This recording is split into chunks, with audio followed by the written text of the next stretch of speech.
इथले जे क्वेश्चन होते ते आयोगाच्या धर्तीवरच होते आणि एक क्वेश्चन तिथं रिपीट झाला की छंदावरती जो इथं प्रश्न विचारला गेला तो तिथं पण मला रिपीट झाला की माझा गडकोडं भ्रमंती छंद होता आणि मग त्याच ठिकाणी मला फायदा झाला. माझा प्लॅन बी सर काहीच नव्हता, तर मग मला घरी जाऊन शेती करण्याशिवाय काही पर्यायच नव्हता. 60 मिनिटात 100 क्वेश्चन चांगल्या प्रकारे सोडवले, त्याच रिझल्ट आहे इथं. आम्ही अक्षरशः ग्रुप इतकी कलमं पाठ केली त्या म्हणजे पिरियडमध्ये जवळजवळ 1200-1300 कलम असे मुकत होते. ते आता म्हणजे रिअलिस्टिक वाटत नाही, पण त्यावेळी ते झालेलं ग्रुप डिस्कशनच्या मुळे. नमस्कार विद्यार्थी मित्रांनो, इन्फिनिटी स्पर्धा परीक्षा अकॅडमीच्या PSI पॉडकास्ट या कार्यक्रमात मी सागर सोनवणे तुम्हा सगळ्यांचं स्वागत करतो. मित्रांनो, तुम्हा सर्वांना माहिती आहे 1 ऑगस्ट 2024ला PSIचा निकाल लागला आहे आणि याच निकालामध्ये महाराष्ट्रातले आणि विशेषतः ग्रामीण भागातील अनेक तरुणी PSI झाल्यात. त्याच अनुषंगाने आज आपल्याबरोबर आहेत अजिंक्य पवार. सरांचा आत्ताच्याच निकालात PSI म्हणून निवड झालेली आहे. मी तुमचा जास्त वेळ न घेता अजिंक्य सरांना विनंती करतो की त्यांनी आपला परिचय करून द्यावा. नमस्कार सर्वांना. सर्वप्रथम मी इन्फिनिटी अकॅडमीचे मनपूर्वक धन्यवाद मानू इच्छितो. त्यांनी हा एक उत्तम प्लॅटफॉर्म विद्यार्थ्यांना आपलं मत मांडण्यासाठी उपलब्ध करून दिला आहे. सर, तर मी सातारा जिल्ह्यातील कराड तालुक्यामधून येतोय. माझी सर पार्श्वभूमी शेतकरी कुटुंबाचे, वडील कॉन्ट्रॅक्ट लेबर आणि माझी आई पूर्ण शेतकरी आहे. मला नोंद करायचं येतं कारण आमची शेती पूर्ण आई हँडल करते. 10वीपर्यंत शिक्षण तिथेच यशवंत स्कूल, नंतर 12वीचं शिक्षण माझं SGM कॉलेज कराड आणि 12वी नंतरच मी पुण्यात मग स्पर्धा परीक्षेच्या हेतूनच या ठिकाणी तयारी करण्यासाठी आबासाहेब गरवारे कॉलेजला ॲडमिशन घेतलं. सर, ठीक आहे. सरांबरोबर आपण चर्चा करणार आहेत. सरांनी पूर्वपरीक्षेचा अभ्यास कसा केला, मुख्य परीक्षेचा कसा केला, कोणते चॅलेंजेस त्यांच्यासमोर आले आणि अभ्यास करताना कोणत्या गोष्टी केल्या पाहिजेत आणि कोणत्या गोष्टी टाळल्या पाहिजेत आणि विशेषतः विद्यार्थ्यांचे प्रश्न आपण सरांना विचारणार आहोत.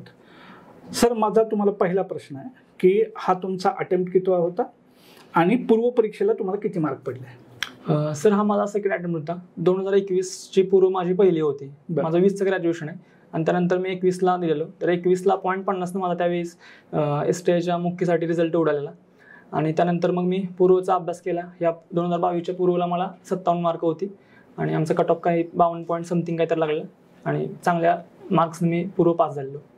12वी तुम्ही सायन्समधून केलेली होती आणि त्याच्यानंतर तुम्ही BAला ॲडमिशन घेतलं होतं, बरोबर? सर, मला तुम्हाला हा एक प्रश्न विचारायचा आहे. आपण मुख्य परीक्षेबद्दल अजून डिटेल बोलू, परंतु बऱ्याचशा विद्यार्थी असे असतात की आपलं 12वी झाल्यानंतर BAला ॲडमिशन घेतात आणि स्पर्धा परीक्षांची तयारी करतात. तर तुम्हाला काय वाटतं, तुम्ही पण तशाच पद्धतीने अभ्यास केलाय, त्यात पॉझिटिव्ह पॉईंट कोणते आहेत आणि निगेटिव्ह कोणते आहेत? सर, मी पण ज्यावेळी माझी 12वी झाली त्यामुळे मी पण अशाच अधिकाऱ्यांचं मार्गदर्शन वगैरे घेऊन त्या प्रभावाच्या खातर पुण्यामध्ये आलेलो. पण एक 2 वर्षातच मला समजलं की माझा निर्णय पूर्ण चुकला आहे. कारण की या प्रवासा हा काय म्हणजे 1-2 वर्षाची प्रोसेस नाही, कंप्लीट 3 वर्ष तुम्हाला व्यवस्थित द्यावं लागतात. माझं पण असं होतं की मी फर्स्ट इयरपासून अभ्यास चालू करू आणि माझा फर्स्ट अटेम्प्टलाच निघेल 21वी-22वी वर्ष आपण PSI होऊ. पण माझं विद्यार्थ्यांना हेच सांगणं आहे की तुम्ही एक टेक्निकल बेस घ्या. कुठलं म्हणजे 12वी सायन्स नंतर इकडं डायरेक्ट आर्ट्स वगैरेला येऊ नका. एक टेक्निकल बेस बनवा तुमचा. प्लॅन बी तुमचा कायम तयार पाहिजे तुमच्यासाठी. माझा प्लॅन बी सर काहीच नव्हता, तर मग मला घरी जाऊन शेती करण्याशिवाय काही पर्यायच नव्हता. तर माझ्या बाबतीत जे झालं, मला जे कधी कळालं की माझे हे 3 वर्ष इथं निघून गेल्यानंतर तर लॉकडाऊनच्या फेज नंतर सगळे आपले मित्र IT मध्ये वगैरे कामाला लागतात आणि तुम्ही त्यावेळेस तुमचे प्रिपरेशन चालू असतं. तर मग विद्यार्थ्यांना मला हे सांगणं आहे की तुम्ही एक टेक्निकल बेस बनवा आणि त्यानंतर मग ह्या तयारीला तुम्ही इकडे लागा. आणि सर, आता विशेषतः मला सांगू वाटते की जे टेक्निकल ज्यांचा बेस आहे तेच या ठिकाणी जास्त कॅन्डिडेट सिलेक्ट होतात. आमच्या ॲडमध्ये पण सर जास्त इंजिनिअरिंग आणि जे टेक्निकल बेस आहे तेच विद्यार्थी उत्तीर्ण होतात, मेकॅनिकलचे होतात सर. तर मग तेच टेक्निकल बेस घ्या आणि मगच या स्पर्धा परीक्षेमध्ये तुम्ही उतरावं विद्यार्थ्यांनी. सर, तुम्हाला आता बोलताना तुम्ही उल्लेख केला की पूर्व परीक्षेला 57 मार्क होते. स्ट्रॅटेजी काय होती पूर्व परीक्षेच्या अभ्यासाची? सर, पूर्व परीक्षा अभ्यासाची स्ट्रॅटेजी म्हणाल तर पूर्व परीक्षेला विद्यार्थ्यांचं काय होतं की मॅथ्स, रिझनिंग आणि सायन्स ह्या विषयांच्याकडे पूर्ण दुर्लक्ष होतं आणि ते विद्यार्थी काय करतात की करू लास्टच्या महिन्यामध्ये करू ह्यात त्याकडे दुर्लक्ष होतं. तर मेन टार्गेट माझं तेच होतं, मॅथ्स, रिझनिंग आणि सायन्स. तर मॅथ्सला मला आमच्या वेळी 15 मार्काचं मॅथ्स होतं, तर त्यावेळी मला काहीतरी 12 वगैरे मार्क होते. तर ते एकतर माझं आर्ट्सचं बॅकग्राऊंड होतं, त्या तयारी करून मी ते चांगले मार्क होते, त्यामुळेच माझी प्री निघालेली. तर विद्यार्थ्यांना माझं पूर्वसाठी एक सांगणं आहे की आपले जे GSचे सब्जेक्ट आहेत त्यासोबत तुम्ही मॅथ्स, रिझनिंग आणि सायन्स, आता तर सर मेन्सला पण सायन्सचा भाग इन्क्लूड केलाय आणि मॅथ्स रिझनिंगचे मागल्या वर्षीपासून वेटेज पण त्यांनी वाढवले, 20 मार्कांचं केलंय, आमच्या वेळी 15चं होतं. तर मी विद्यार्थ्यांना सांगू इच्छितो की ते मॅथ्स, रिझनिंग आणि सायन्सच्या दृष्टिकोनातून तुम्ही तयारी करावी आणि बाकी आपल्या प्रॉपर ज्या नोट्स आहेत त्या नोट्स बनवून असं. आता काय सर मी लायब्ररीमध्ये बघितलं की एक्झाम आल्या तरी पण विद्यार्थी पुस्तकामधूनच वाचत असतात. तर विद्यार्थ्यांना दुसरं एक सांगणं आहे की तुम्ही ज्या वाचन करता, तुमची फर्स्ट रिडिंग झाली तर सेकंड रिडिंगपासून तुम्ही नोट्स मेकिंगला चालू करा. म्हणजे तुम्हाला ज्या रिव्हिजनसाठी जो कमी कालावधी लागेल आणि चांगली रिव्हिजन, जास्तीत जास्त रिव्हिजन होऊन तुमचा स्कोर एक चांगला येऊ शकतो. नोट्स मेकिंग हेच सर सक्सेस आहे. तोच तुम्हाला प्रश्न विचारणार होतो, पण त्या प्रश्नाचं तुम्ही उत्तर दिलं की कशा पद्धतीनं नोट्स काढल्या पाहिजेत. त्या नोट्सला जोडून सर अजून एक महत्त्वाचा प्रश्न मी तुम्हाला विचारतो, जो इन्फिनिटीतल्या आणि महाराष्ट्रभरातले अनेक विद्यार्थी विचारत असतात. Group discussion. माझा पहिला प्रश्न तुम्हाला आहे की ग्रुप डिस्कशन केलं पाहिजे का, आणि केलं तर ते कशा पद्धतीने केलं पाहिजे? सर नक्की ग्रुप डिस्कशनचा आपल्याला फायदा होतो, पण आता सर मी आता आपल्या सदाशिव पेठमध्ये मी अभ्यास केला, तिथं बघत होतो की ग्रुप डिस्कशनच्या नावाखाली मुलं 10-10, 12-12 किंवा 5-6 मुलं अभ्यास करतात. त्यात डिस्कशन कमी आणि वायफळ चर्चाच, गप्पा गोष्टी जास्त होतात. कारण आपला सर असं म्हणजे पिरियड आहे की यात एकदा वाहत गेले की नंतर त्या ग्रुपमधून बाहेर पडायला खूप दिवस लागतात. तर विद्यार्थ्यांना सांगणार ग्रुप डिस्कशन तुम्ही करा. ग्रुप डिस्कशन 100% फायदा होतो, आम्ही पण करायचो. पण ग्रुप डिस्कशनचा तो ग्रुप आहे तो लिमिटेड असला पाहिजे, साधारण 2 किंवा 3 मॅक्स 3 हा एकदम बेस्ट असेल ग्रुप डिस्कशनसाठी. त्याच्यापेक्षा जास्त विद्यार्थी इन्क्लूड केले तर एकतर गॉसिपच जास्त होते, अभ्यास कमी गॉसिप जास्त होऊन जातं. जर 3 लोकांचा किंवा 2 लोकांचा ग्रुप आहे, तुम्ही अभ्यास करताय, मग त्यात अभ्यासाची विभागणी कशी केली पाहिजे आणि कोणत्या घटकांवर, म्हणजे कसं केलं पाहिजे? चला ठीक आहे, 2 लोक आले अभ्यास, कसं? आता सर आमचं कसं जायचं की आम्ही 3 मित्र होतो. तर एका माझा पॉलिटी स्ट्रॉंग होतं, त्याचं जॉग्राफी स्ट्रॉंग होतं, असं इकॉनॉमिक्स, म्हणजे ज्या विषयात जो स्ट्रॉंग आहे तो त्याचे एक्सप्लेन जास्त चांगल्या प्रकारे करू शकतो आपल्याला. मग त्या हिशोबाने आपल्या ग्रुपमध्ये कोणाला कुठला सब्जेक्ट चांगला येतोय त्या हिशोबाने तुम्ही विषयाचं सेपरेशन करायचं आणि तो त्या इतरांना चांगल्या रीतीने समजून सांगण्याचा प्रयत्न करायचा. अगदी सर, सरांनी ते फार महत्त्वाचं सांगितलं. ग्रुप हा कमीत कमी लोकांचा असावा आणि आम्हीही सांगत असतो की ग्रुपमध्ये असणारी लोक त्या मॅच्युअर लेवलचे असावीत. नक्कीच. आणि तुम्ही अभ्यासाची विभागणी केली पाहिजे. मला काय चांगलं येतं ते मी चांगल्या पद्धतीने सांगू शकतो, माझ्या मित्राला काय चांगलं येतं तो आम्हाला सांगू शकतो. बरोबर? हो सर. एक गोष्ट मला अजून ऍड करायची आहे. तुम्ही सर असे मित्र इथे पण निवडा की तुमचे ते पाय खेचणारे नको आहेत. आता माझे सर, जो माझा मेन्सला स्कोर आहे 155 वर्गा, तर माझी ऍक्च्युअली प्रामाणिकपणे तयारी 150 मार्कांची आहे. पण जो माझा वरचे 5 मार्क आहेत कराय ते माझ्या फक्त फ्रेंड सर्कलचं जे एन्व्हायरमेंट आहे त्यांच्यामुळे आहे. म्हणजे त्यांचा माझ्यापेक्षा जास्त विश्वास होता की अजिंक्य तुझं ह्या वर्षी 100% होणार आहे. त्यामुळे तुमचं जे फ्रेंड सर्कल आहे ते लय मॅटर करते. ते एन्व्हायरमेंट तुम्हाला, ते तुमचे पॉझिटिव्ह फ्रेंड्स तुम्हाला प्रोव्हाइड करतात. त्यामुळे पॉझिटिव्ह मित्रांच्या संपर्कात राहा, 100% फायदा होतो. सर, मुख्य परीक्षेला 2 पेपर आहेत, first paper, second paper. First पेपरमध्ये मराठी आणि इंग्रजी. याबद्दल जरा डिटेल आमच्या विद्यार्थ्यांना सांगा. मराठीचा अभ्यास कसा करावा, इंग्रजीचा अभ्यास करावा. आता बदललेल्या पॅटर्ननुसार तर 50-50 प्रश्न झालेले आहेत, त्यामुळे त्याचं वेटेज इंग्रजीचं जास्त वाढलेलं आहे. आधी 30च प्रश्न होते, आता 50 प्रश्न झालेत. तर कशा पद्धतीनं हा फर्स्ट पेपर टॅकल केला पाहिजे? कारण की फर्स्ट पेपरला जितके चांगले मार्क मिळतील बरोबर तेवढा तुम्हाला फायदा. जसं तुम्हीच फर्स्ट पेपरला तुम्हाला म्हणजे तुमचे प्रश्न बरोबर काढायचे झाले तरी 73 प्रश्न बरोबर होते, 76 प्रश्न बरोबर होते. त्याच्याबद्दल जरा विस्तारानं बोला. आता सिलेक्शन मध्ये मॅथ्स रिझनिंग आणि सायन्सच्या सोबतच जो मुख्य प्रमुख आहे की इंग्लिश आणि मराठीचा पेपर, तोच तुमचा चेंजिंग आहे. कारण की त्या एक्झामला तिथे मार्क नाही काढले तर तुम्ही सेकंड पेपर सगळ्यांचा स्ट्रॉंग असतोय, त्यामुळे फर्स्ट पेपरला मार्क. तर माझी मराठी स्ट्रॅटेजी अशी होती की मी काय करायचो, एक स्लॉट पाडायचो. एक जेवढा वेळ मी वाचेल त्यापेक्षा जास्त वेळ मी जास्त अर्धा तास वेळ मी क्वेश्चन सॉल्व्ह करायचो. त्यामुळं आपलं गेम तिथंच आहे. जो 60 मिनिटात 100 क्वेश्चन चांगल्या प्रकारे सोडवल त्याच रिझल्ट आहे इथं. तर मग तेच, जेवढी आपण रिव्हिजन, आपण पुस्तक पलटतोय पण आपण ऍक्च्युली ते क्वेश्चन सॉल्व्ह करत नाही. तर मराठीचे आणि इंग्लिशचे जेवढे जास्त शक्य होतील, प्रिव्हियस इयर असतील किंवा टेस्ट सिरीज क्लास चांगले सरावाचे. सरावाचे प्रश्न असतील ते जास्तीत जास्त सोडवून त्याच्यावरती कमांड आणली पाहिजे. आणि जास्त इंग्लिशमध्ये होकॅपचा पार्ट आहे. ते होकॅपचा पार्ट असा आहे की तो एका दिवसात होत नाही. त्यासाठी थोडं थोडं डेली टार्गेट ठेवायचं. असं की डेली मी 10 करीन, नंतर त्यात आणखीन 10, असे करत करत ज्यावेळी तुमचं म्हणजे एक्झाम जवळ येईल त्यावेळी तुमच्याकडे बराच डेटाचा असेल आणि तो एकदम सफिशियंट असतो सर. बरं, मराठीसाठी कोणतं पुस्तक वाचावं आणि इंग्रजीसाठी कोणतं पुस्तक वाचावं? मराठीसाठी सर मोरा मांबे द बेस्ट आहे. आणि इंग्लिशसाठी सर मी सांगेन की जे मी ऍक्च्युली मी क्लास केलेला कट सरांचा, तर मी त्यामधूनच प्रेफर करत होतो. तर प्लस मला अमोल पाटील सरांचे पण नोट्स होत्या. अमोल पाटील सरांच्या पण नोट्स प्रेफर केल्या. सेकंड पेपरचा अभ्यास कसा केला होता आणि तुमच्या वेळेस तर लॉचा भाग होता जास्त, तर त्याची स्ट्रॅटेजी काय होती?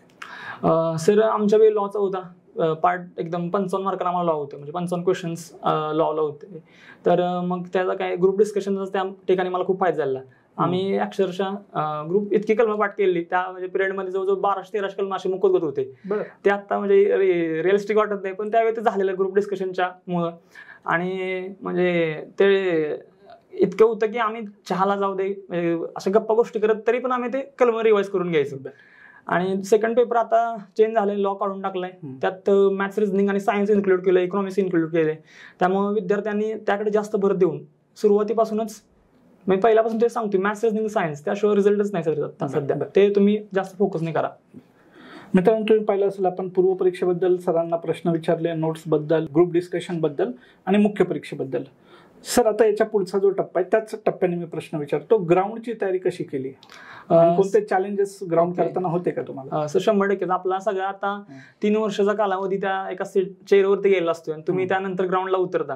त्यामुळे इंजुरी होणे किंवा खूप अंग दुखणे वगैरे हे सगळे प्रकार आमच्या पण बाबतीत घडलेले. सुरुवातीचे 2 महिने तर इतके डिफिकल्ट होते की आम्हाला साधारण 6 महिन्याचा कालावधी मिळाला. त्यामुळे 2 महिने पहिले इंजुरी काय दुखते सगळे त्यामध्येच गेले.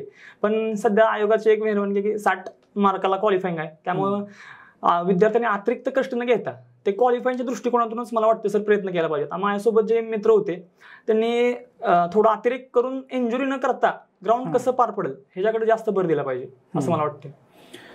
आणि मुलाखतीला कुणाचं पॅनल होतं आणि कशा प्रकारचे प्रश्न विचारले गेले? मुलाखतीला आपल्या अध्यक्षांचे रजनी शेठ सरांचं मला पॅनल होतं.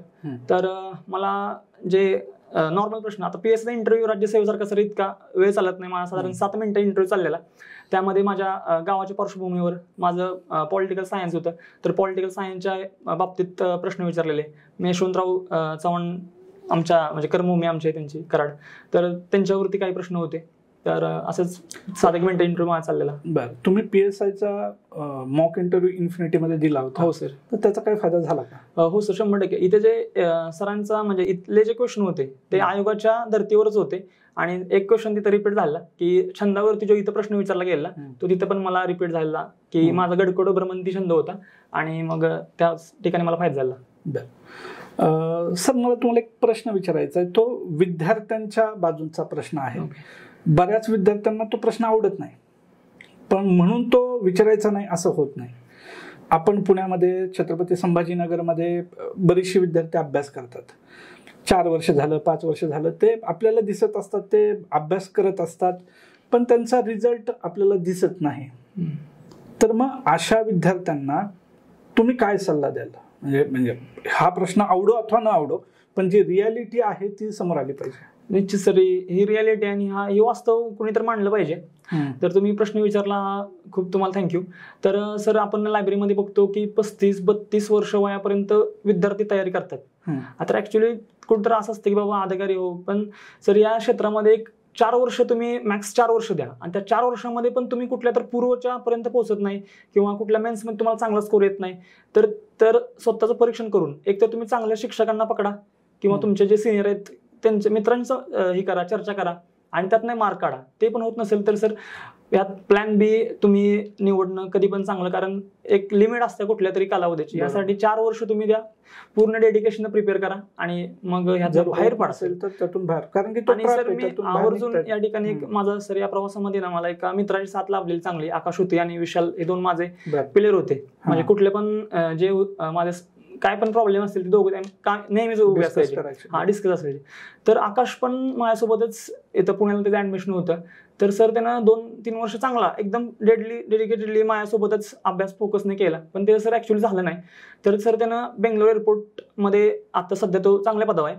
त्यानं मागल्या वर्षभरापूर्वी निर्णय घेतला की मला आता थांबायचं आहे इथं. म्हणजे त्यानं निर्णय चांगला घेतला, आज तो चांगल्या पदावर होते. म्हणजे हे विद्यार्थ्यांना सांगणं आहे की हेच म्हणजे सर्वस्व नाही, तुम्ही दुसऱ्या क्षेत्रात जाऊन पण तुमचं सक्सेस तुम्हाला त्या ठिकाणी मिळू शकतं. त्यामुळे कुठेतरी थांबलं पाहिजे गाड्या. बर. आणि सर ह्या अभ्यासाच्या प्रक्रियेमध्ये तो विद्यार्थी फक्त नसतो, तर त्याचे आई वडील, त्याचं कुटुंब पण फार महत्वाची भूमिका बजावत असतं. तर तुम्हाला काय वाटतं की कुटुंबाची भूमिका किती महत्वाची आहे फॅमिलीची? नक्कीच सर, यामध्ये कुटुंबाची भूमिका तर 100% तुमच्या एकदम एकतर फायनान्शियल आणि मानसिक हे दोन्ही आपले कुटुंब आपल्याला सपोर्ट करत असतं. त्यामध्ये सर पालकांना मला या ठिकाणी सांगू वाटतं की पालकांची काही इच्छा असते की माझ्या पाल्यानं इथं पुण्यात यावं, फर्स्ट इयर मलाच म्हणजे फर्स्ट अटेम्प्टमध्ये जरी निघावं. पण सगळ्यांच्या बाबतीत असतं. तर माझं एक मी लकी की माझं सेकंड अटेम्प्ट निघालं, पण आता आमच्या ॲडमध्ये 6 अटेम्प्ट पण विद्यार्थी दिलेत. तर पालकांनी संयम, ज्या क्षेत्रामध्ये सर संयम लय महत्वाचं, जिद्द चिकाटी त्यानंतर येते, पण सगळ्यात महत्वाचं मी संयम ठेवला पाहिजे पालकांनी पण, आणि आपल्या पाल्याला सपोर्ट केला पाहिजे. मी सर खूप लकी होतो की माझे जे आई वडील होते त्यांनी मला खूप सपोर्ट केला. विशेषतः आमचा आप्पा, म्हणजे मी त्यांना आप्पा म्हणतो वडिलांना, आप्पा एक आमचं उदाहरण सांगायचं की काय सांगायचं की माकडाचं उदाहरण द्यायचं सर, की जेव्हा झाडावरनं ते माकडाचं पिल्लू खाली पडतं का नाही, तर त्यावेळी ते हातातला पाला घेऊन पडतं, म्हणजे काही ना काही तर घेऊन पडतं. आप्पा आमचं सांगायचं की तुम्ही जेव्हा गावाकडे येणार आहे पुण्यातनं, तेव्हा तुम्ही काही ना काहीतरी पोस्ट एखादी घेऊन या, भले ती क्लास 3 असं, कारण सर तुम्ही नोकरी आता इतकी म्हणजे सरकारी नोकरी तर त्यात मिळणं अशक्य झाले, त्यातून तुम्ही काहीतरी घेऊन या, रिकाम हाताने परत जाऊ नका. ही वडिलांचं शब्द सर या प्रवासामध्ये कायम असायचं. आणि ते सर माकड जर ते पाला घेऊन पडलं नाही का नाही, तर त्याला त्याचा कळप ऍक्सेप्ट नाही करत. आप्पा सांगायचं आमचं की तुम्हाला पण तुमचं काय ऍक्सेप्ट करणार नाही. त्यामुळं आपल्या आई वडिलांच्या कष्टाची जाणीव ठेवा. आणि सर त्यामुळे म्हणजे त्या पालकांची भूमिका 100% पालकांची भूमिका सर यामध्ये खूप महत्वाची आहे. आणि मी लकी होतो की मला खूप सपोर्ट झाला. सर तुम्ही आता बोलताना तुमच्या वडिलांचा म्हणजे आप्पांचा उल्लेख केला. 1 ऑगस्टला ज्या दिवशी निकाल लागला त्या दिवशी तुमच्या आप्पांचा आणि तुमच्या आईची काय प्रतिक्रिया होती, जी आई तुमची पूर्ण शेती सांभाळते? हो सर, सुरुवातीला मी आप्पाने आई आमचे सेपरेट, म्हणजे आप्पा कामावरती गेलेले, त्यामुळे पहिला आप्पांना कॉल लावला. तर आप्पांना म्हणजे अक्षरशः डोळ्यातलं पाणी वगैरे, आप्पा अक्षरशः रडायच लागलेले, कारण की त्यांचा संघर्ष माझ्यापेक्षा जास्त आहे सर. त्यांनी 2007ला आमचं गाव सोडलेलं आणि तिथनं 2000च्या नोकरीवरती करत करत करत म्हणजे असं खूप संघर्ष असणार. त्यांचं असं काम असतं की पूर्ण इंडियामध्ये त्यांना साईट असतात, त्यांच्या साईट कॉन्ट्रॅक्टर म्हणजे असल्यामुळे महाराष्ट्र असेल, तमिळनाडू वगैरे पूर्ण ऑल इंडिया त्यांना काम करावं लागले. खूप हाल, अक्षरशः वनवास असतोय ना, तो आमच्या कुटुंबानं सोसलाय. तर अक्षर त्यांच्या डोळ्यात आनंद सुरू होतं. नंतर आईला फोन लावला, आई वगैरे सगळे खूप म्हणजे इमोशनल झाले एकदम. गावी मी गेलेलो सर, तर अर्धा तास आमचं कुटुंब आलेले सगळे संपूर्ण रडत होते. म्हणजे खूप ते क्षण ते न विसरण्याजोग आहे. लय आनंद होतो आपल्या घरातल्यांना कष्टाची झाल्यावर. कष्टाचं चीज झालं. मित्रांनो, तुम्ही ऐकलं असेल की कष्टाचं चीज ज्यावेळेस होतं त्यातले जे आनंद अश्रू आहेत ते फार निराळे असतात, फार वेगळे असतात. असे आनंद अश्रू सगळ्यांच्या डोळ्यात यावेत यासाठी इन्फिनिटीच्या वतीनं आम्ही तर वारंवार प्रयत्न करतच असतो. सर, तुम्ही इन्फिनिटीला वेळ दिल्याबद्दल तुमचं मनापासून आभार आणि तुमच्या भावी वाटचालीला तुम्हाला शुभेच्छा. खूप खूप थँक्यू सर तुमचं.